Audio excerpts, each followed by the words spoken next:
What did you like about how your team took advantage of those early mistakes and jumped up 17-0 on Purdue and took advantage of it early?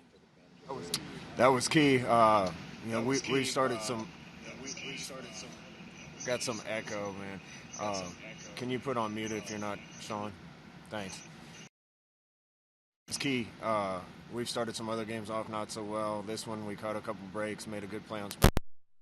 I just about our kids that they've been through what they've been through this year, and they just keep coming to work, keep fighting, and experience some positive things today. So I'm proud of them. Next question, Sam McEwen. Would you describe this as a team win? Your game kind of did a little bit of something. What were you proudest of today among those three phases? Just the whole thing. You got to play well in all three to win every week, and the punt block really set the tone. Thought the defense, we talked about knocking out the rush so that we could focus on their passing game, and can't say enough about that. The way we held them down in the run game, without that 86-yard play where the two guys ran into each other, I thought the defense played really well. They got some really good players, and to be able to contain them like that. Offensively, we made plays when we needed to. Thought we threw it a lot better. So we got good things in all three phases, still things we need to clean up in all three. Next one, Brian Christopherson. Scott, can you talk about the day Cam Taylor-Britt had in particular against Bell, and especially coming back after the big touchdown you mentioned, the 86-yarder or whatever it was?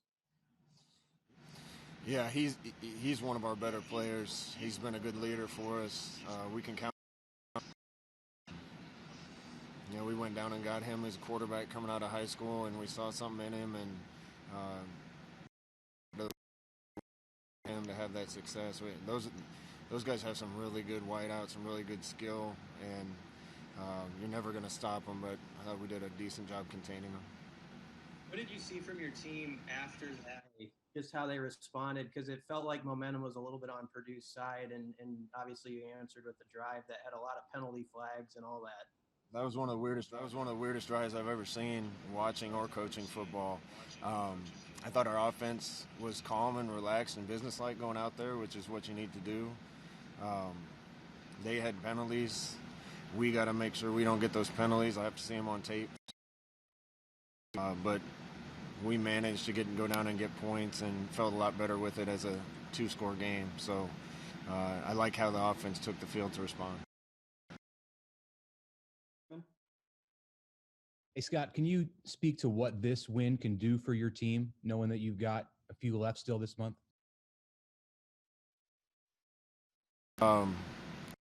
That's all it is. Be bigger than that. I've been saying for a while, I think the team's ready to off and propel itself, but we got to experience some good things, develop the confidence. If I had to point to two things our team's been lacking a little bit, it's experience, because we're young, and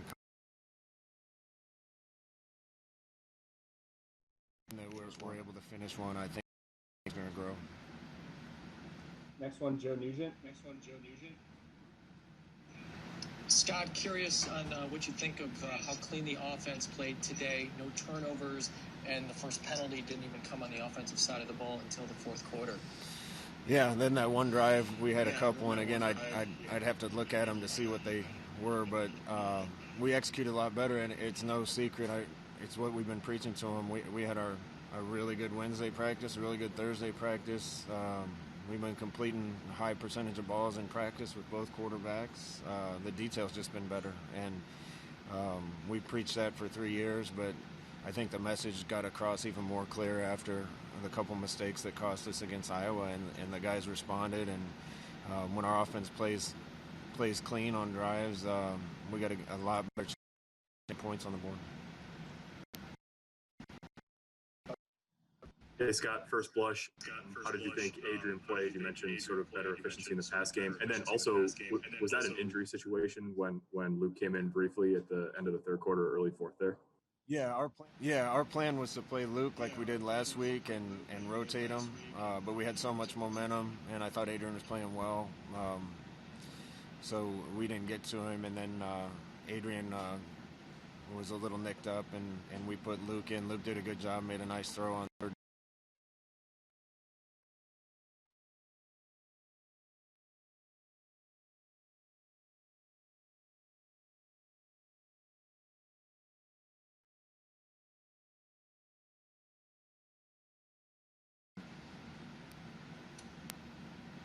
And Scott, one quick follow-up.